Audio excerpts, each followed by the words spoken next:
Hello, my name is Owen, and welcome to my recap review of my reading journey in 2023. Overall, I think it was a great year. I think I read a lot of books. I felt like there was a good number of books in a good variety of genres. Obviously, it was a great year for the channel. A lot more of you decided to join me on my journey, which obviously I'm incredibly grateful for. But looking back at my list of books that I read throughout the year, there was definitely like ebbs and flows, and looking at the books all in one big list maybe remember a lot of like the different phases I was in the year. And I think it's interesting to explore. I'm probably not going to list every single book I read just in a list, because first of all, that sounds boring to me, and also if you watch my old videos, you'll see everything I read, because I did a review of most of those things. Now, I didn't do a review of it. I'll probably mention in this video just as like a specific milestone in time. And then we're going to end my recap of the year with kind of like conclusions and looking at the stuff. I think it's going to be very in line with what I said for my goals for 2024. I think I subconsciously made goals that kind of fill in the weaknesses of my previous year. So I kind of want to go over that as well. I think it's very interesting. I personally find it fascinating because it's about me, and why wouldn't it be fascinating? So overall, just some general statistics to throw at you. This year, I read 38 books, a total of 19,016 pages, which averages out to decimal points over 500 pages a book, which is a decently sized average book, I would say. I read a lot of doorstop fantasy, which drives that average way up.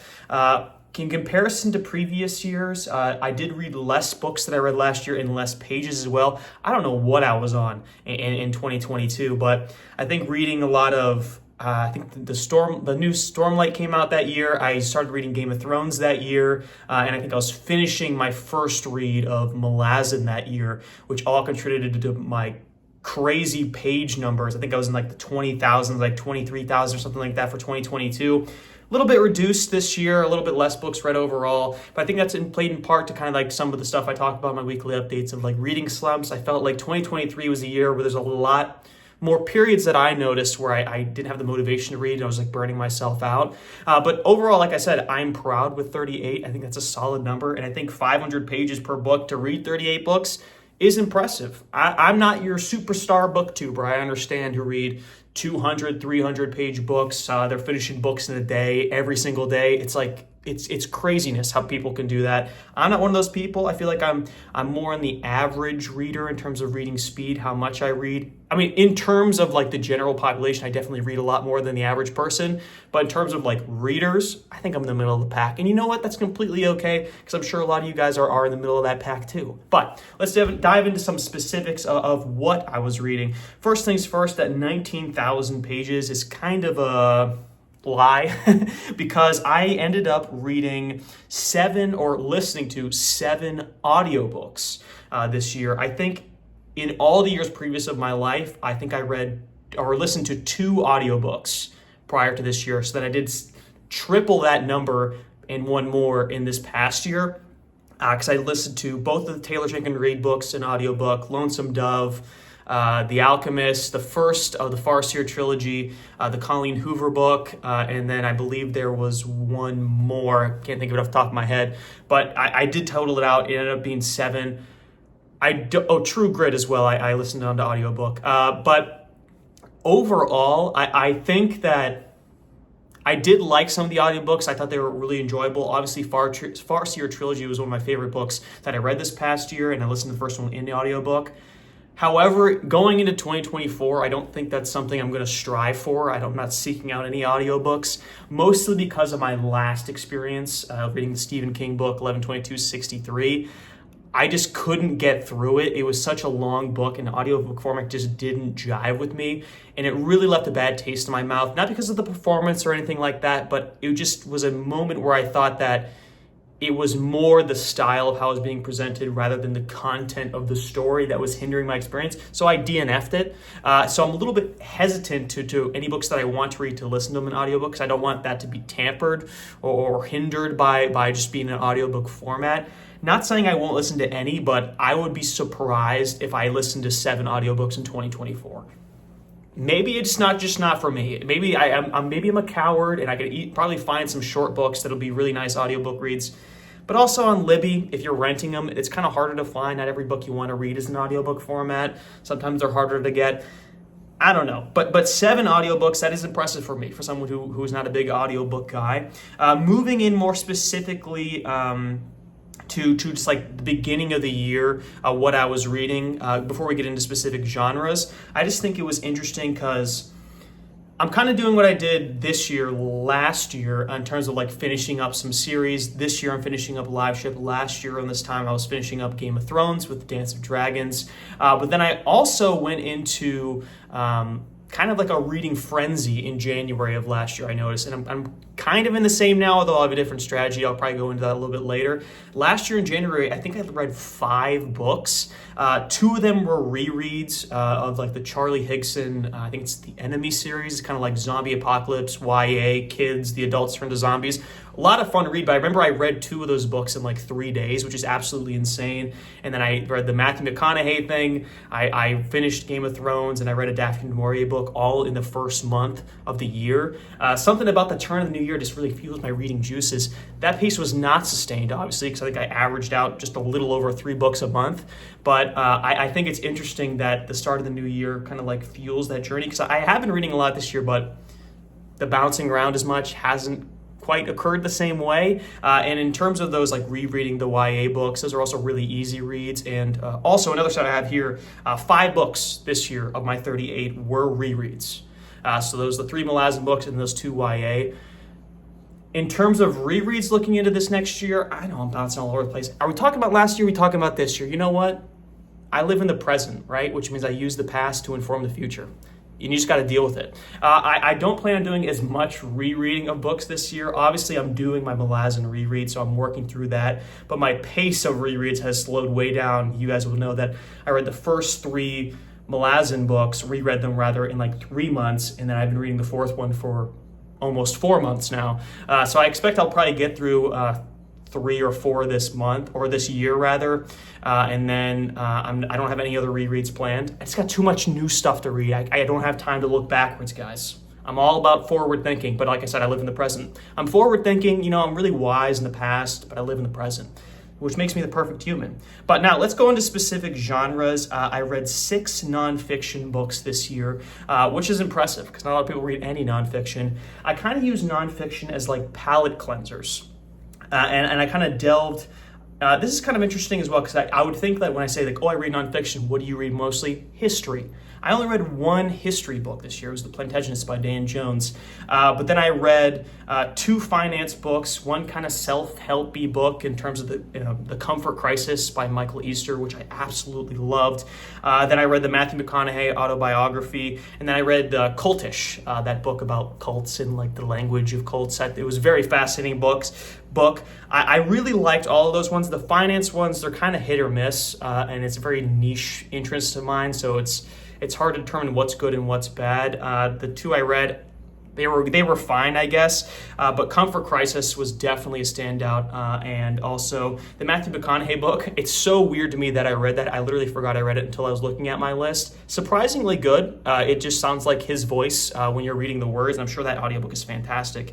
And then I did start a 2nd Dan Jones history book, but I didn't get to finish it before the end of the year, the War of the Roses book. It's on my shelf back here. I just got to continue working through that. But I like that number. I like 6 nonfiction. I'm not going to try to force any more because, like I said, I kind of use them as palate cleansers. When I just finished a fantasy book or I just read a lot of books in a row, sometimes I want to jump off to something a little bit more enlightening is the word I was looking for. Like books like Comfort Crisis kind of make you change your behaviors, the way you think about the world. I feel like if reading is more like an internal thing, nonfiction books sometimes help me turn that outward into my life, if that makes any sense. Because the amount of times I'm spouting medieval history facts to impress my friends and family, it's like a party trick, guys. You guys should check it out. That's why I read ever since I read The Crusades by Thomas Asperger a couple years ago, I'm known as the Crusades guy, which I don't know if it's a good thing or a bad thing, because in certain contexts you don't want to be the Crusades guy, the guy who knows everything about the Crusades. But it's engaging, it's enriching, okay? So give it a try. 6 nonfiction. I would expect will be around that number next year, maybe even a little bit less because I don't really have any nonfiction books on the menu. But those are books I kind of stumble upon. I don't really plan for my nonfiction reads ahead of the year. Now, moving on from there, the biggest chunk of my 38 books was a whopping 13 fantasy books read this year, which should not come as a surprise to anybody because it is my primary genre that I read. That was mainly due to the fact of the amount of trilogies that I read this year. Obviously, I was introduced to Robin Hobb this year. I read the Farseer trilogy. I read the first 2 books of Live Ship, and then I was rereading the first 3 books of Malazan. Then you have like the Song of Achilles I read as well, and then ACOTAR obviously was another big trilogy of this year, and finishing Game of Thrones at the beginning of the year. I would say overall, I would expect this number to go way down. I said in my goals of this year that I kind of want to step away from fantasy just a little bit. Obviously, I'm going to finish Live Ship, probably read another Realm of the Elderlings trilogy, and continue my Malazan reread. And I said I was going to read Fourth Ring as well. Actually, the number will probably be exactly the same. What am I talking about? But I don't want it to be my primary genre. I would like to have a more wide palette. Maybe not have a primary genre, and maybe that number won't be 13. It'll probably end up being something like 10, which if the books are averaging 500 pages a book, that probably will be a lot of less pages read, especially because fantasy makes up the majority of the pages that I read. I should have calculated that statistic. That would be like, I'm sure that's on like the 80% of the pages I read were fantasy.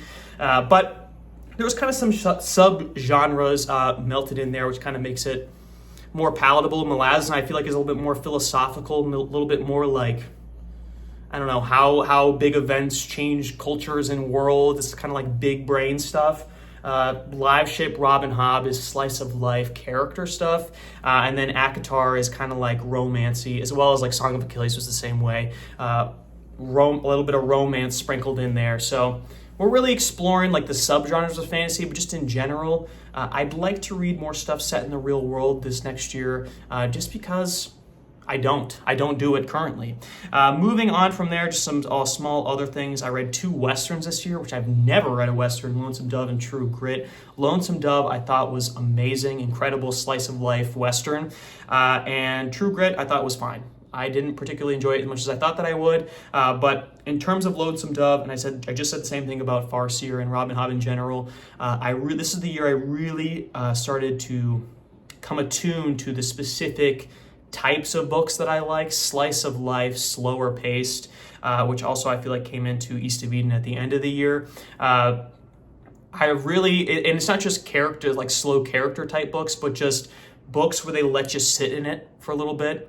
So I guess it just means like slower pace, but in most of the time it does revolve around character, but not always. But books like that really stick with me longer. Sometimes I want a fast-paced read, sometimes I want a plot-driven book, and I'll use those, like I said, kind of like one of the nonfiction, as kind of palate cleansers to get me rejuvenated, because I noticed that the books that I love are very, very exhausting, and I think that's part of the reason why I entered so many slumps this year. Is if you're reading Malazan and you're jumping to the slow-paced Live Ship slice of life, and then you're going to next read East of Eden, and then you're going to read like another like long-winded classic, it's very easy to be like, I don't want to dedicate that much brain power right now to reading, which is why I think there's a lot of periods in this year where I just didn't read for multiple days in a row, because I'm like, I need to be in the right headspace to properly immerse myself, versus if you're reading kind of like more plot-driven, action-heavy type stuff, either in fantasy or in any other genre, like thriller type stuff, it'd be easier just kind of like, not skim read, but, you know, like kind of like a lower level of engagement read, if that makes sense, which there's no problem with either of those. And I think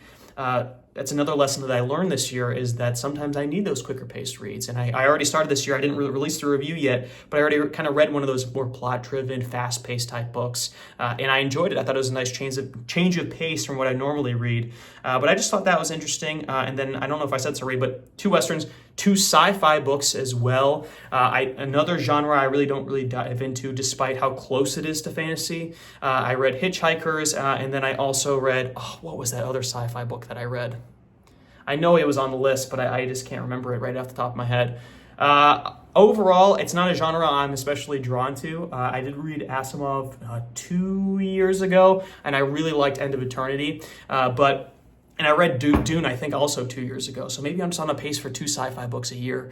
It was really bothering me that I can't remember that other sci-fi book that I read.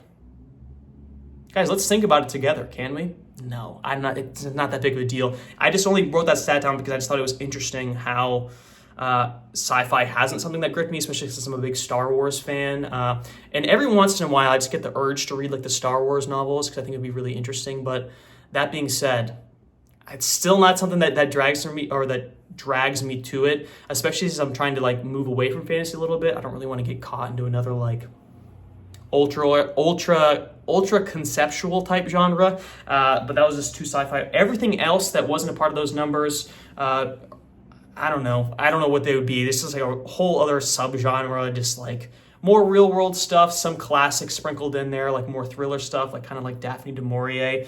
I did read, I believe it was 3 classics this year. It was the Daphne du Maurier I would consider a classic, The Alchemist, 4. The Alchemist by Paulo Coelho, and then Inferno by Dante, and then finally East of Eden by Steinbeck. That number is something that I was a little bit disappointed looking back on the stats. I would have thought that I read more. I always think that I read more classics, and even The Alchemist is kind of like a more modern classic. It's not nearly as old as a lot of those other books, but that kind of goes in line with what I was saying for my goals for 2024. I said that I wanted to read more classics, and like I said, it was my subconscious speaking to me, because looking back at this year, I really didn't do as much as I wanted to, and I got another du Maurier on the shelf. I have 3 Musketeers on the shelf. So we're definitely going to be sprinkling in a lot more classic as well. I want to eventually get to War and Peace and finish that as well, especially with how much I just enjoyed reading East of Eden. Kind of like nonfiction, what I was saying about how it kind of like enhances your life outside of the reading. Classics have the ability to do that, and I mentioned that in my East of Eden review. I just feel like the messaging, and that's why they're classics, right? The messaging and the power of those kind of novels are just on another tier, especially authors like Steinbeck and I maybe not so much as du Maurier. Du Maurier, her books are just really entertaining to me, but ones with deep themes, The Alchemist also fits in this category. They make you think about life in a new way, which is something that's really important to me in terms of reading, because I'm a theme guy. Right, I'm a huge theme guy. But overall, another thing I wanted to mention, because I know I mentioned my 2024 goals that I wanted to read more newer releases, kind of see what's up in the publishing world. And I think I mentioned in that video, that was more just so like I'm like got my finger on the pulse of society and whatnot. But really, it's, and I think I mentioned this too, it's like talking to real people in real life with the books they've read. Really, it's just, that's a goal, that's a continuation of what I started this year, is what I was trying to mumble out there. Because this year I did venture into more recent, I'm going to use air quotes for this, mainstream type stuff, because BookTube is very, very, I feel like, segregated in terms of niches, which makes a lot of sense. And I've kind of like inserted myself into like the fantasy type niche, because I just know like the type of channels that I watch, type of channels that YouTube tells me that you guys watch. A lot of you like are circle around that fantasy space as well. Not that there's anything wrong with that, because obviously it's my primary genre as of now, but there's also subsects of BookTube that read purely stuff that's come out in the last like 3 to 4 years outside of the fantasy genre, which is not something I dipped my toes into in my life as of yet. But this year I read 2 Taylor Jenkins Reid, ACOTAR, Colleen Hoover, and I feel like I would even fit, This Is How You End the Time War was the other sci-fi book I was thinking of. That's another book that's more like recent, that kind of like broke through of like into the mainstream news. I think like it was like a tweet that made This Is How You Lose the Time War blow up kind of. And even though like that particular Colleen Hoover book I read, it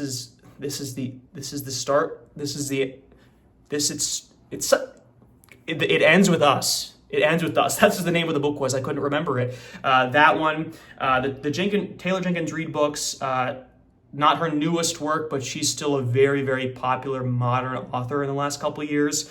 I I wanted to kind of see what those people were all about, and I loved Taylor Jenkins Reid books. I thought they were very unique, really, really engaging. I think that's an author I'll probably delve into again this year. The Colleen Hoover book, I see why people like it. I didn't love it. ACOTAR, I had a lot of fun with it at times, even though it wasn't great books, weren't great fantasy books. I don't even think they hit the romance aspect at sometimes. And then This Is How You End the Time War, it was fine, whatever. But reading those books, it kind of made me feel a little bit more engaged with pop culture a little bit. And like I said, I talked to more people in real life about ACOTAR than I have about any other book in my life, because these are the books that people in the real world are reading. So, I mean, if you want to be cynical about me, you could say that, oh, he's reading these books because they'll get more clicks, because more people are a bigger mainstream audience.